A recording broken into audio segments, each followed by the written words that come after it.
Good day, folks, and welcome to another edition of Lumberjack Logic. I'm your host, Neil Johnson, and I've got a good one for you here. We have Elizabeth Warren before, Elizabeth Warren after, and then a liberal who is willing to ask her the unthinkable questions, and the responses are mind-blowing. So many people I talk to still think Elizabeth Warren is fighting for the little guy. It is absolutely wild. Wait till you see this, but really quickly, check out my sponsor, MyPillow. That's right, MyPillow.com.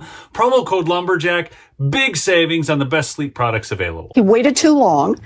And the best way you can show that you waited too long and that you get it and that you are becoming more responsive to where we are on interest rates is actually go ahead and do a nice big rate cut. So this clip is from September of 2024, as you can see. Now, of course, the election was going to be in November of 2024. So Elizabeth Warren is calling for a big rate cut from Chairman Powell because she is concerned about getting Joe Biden elected. The economy's failing. Inflation is running rampant, the border crisis, everything. So she needs Powell to relieve some of the pressure. And as a political person, she goes on CNBC and makes a call for this.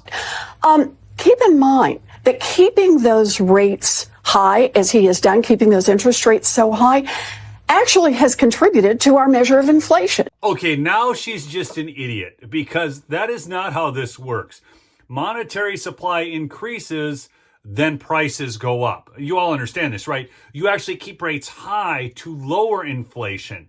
And the problem is Joe Biden was facing rampant inflation, and now she wants to blame it on increased interest rates. She's either an idiot or an outright liar. You be the judge. Love to hear your comments on that. The infrastructure that keeps this stock market strong and therefore a big part of our economy strong and therefore a big part of the world economy strong is the idea that the big pieces move independent of the politics. Okay, so at this point, you got to wonder if Trump didn't give her the wrong moniker or handle. He should have named her Pinocchio instead of Pocahontas, but I guess the Pocahontas was built upon the lie.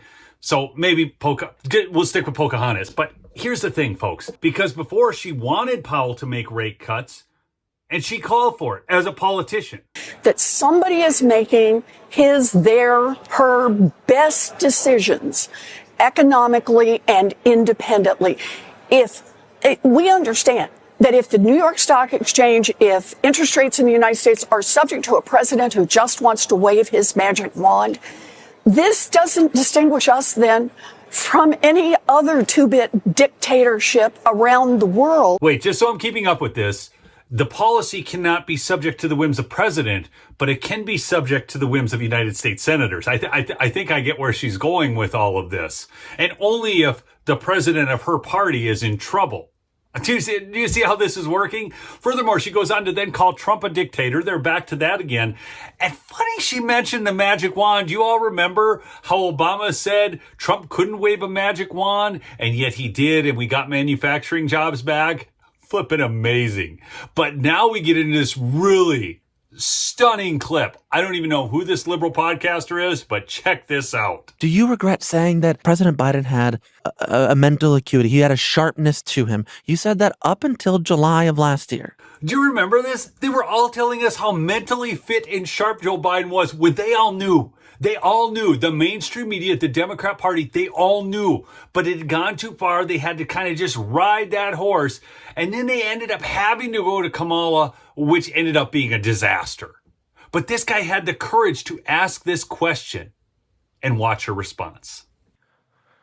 I said what I believe to be true. And you think he was as sharp as you? As sharp as you? Look at her face. Go back and watch it again. I said I had not seen decline. She just made it worse. Okay, first off, you could make the argument maybe that Joe Biden and Elizabeth Warren are about the same sharpness, but look at this dude's face. Look at this freeze frame I took of him. He's like, really? Because now she said she didn't see decline. We all saw the decline. So she is really proving that she's not that sharp, or that Pinocchio would really be a good moniker for her. And I hadn't at that point. You did not see any decline from 2024 Joe Biden to 2021 Joe Biden? Not when I said that. The dude is apoplectic. He's like, you've got, so from 2021 to 2024, you didn't see any decline. Not when I said that. She is searching the heavens, trying to come up with a response. She is absolutely outright bald-faced lying to you. This is what the media, the Democrat Party did to us for years. For years. And they go and do this. They gaslight us now and pretend like it's okay. I mean, they've got people going on tour. Ron Klein's out there running around saying, oh, yeah, no, I just didn't realize. They're all saying that. It's wild. You know, the thing is, he was sharp. He was on his feet. I saw him. On his feet? Do you remember when he was falling off of bicycles, couldn't make it upstairs, falling off of stages? I mean, on his feet. This isn't even true. It's not even true that he was on his feet. He couldn't hardly stay on his feet. This is nuts. Live event. I had meetings with him a couple of times. Senator, on his feet is not praise. Okay, again, despite the fact that he couldn't stay on his feet, if that's all he could do was stay on his feet, that's not praise. And Elizabeth's been caught. Pocahontas has been caught. Look at her face here. She knows she has to concede this point. He can speak in sentences is not praise. All right. Fair enough. Fair enough. Fair enough. Fair enough is her answer. How do you think people within the party are going to react to that? And I'm talking the party base. Oh, well, yeah, okay. So finally, after her lies, she gets caught. It's obvious she's caught. You can tell by her facial expressions, her body language, as she searches for answers and then finally concedes, okay, fair enough. Do you think that the people in the party are going to be okay with that? I don't think so. I don't think so. Look, the question is, what are we going to do now? Okay. So the guy just finally, he concedes because what can you do? You can't go back and just keep rehashing it forever. And then Elizabeth Warren is like, or Pocahontas or Pinocchio or whatever, is like, well, the question is, what do we do now? And that is the question. What do they do now? I mean, they lost the popular vote. They lost all 7 swing states. They lost in epic fashion. And now they have a plan. And apparently their plan is to go down to El Salvador, try to negotiate with a foreign power that we already have agreements with, negotiated by the executive branch of our country. That would be President Donald Trump. Okay. And so they're down there trying to negotiate for the release of an MS-13 gangbanger, a wife abuser, apparently a human trafficker, according to the Tennessee Highway Patrol report that we got. That's their plan. And I guarantee you, this is a 90-10 issue. They're losing on it.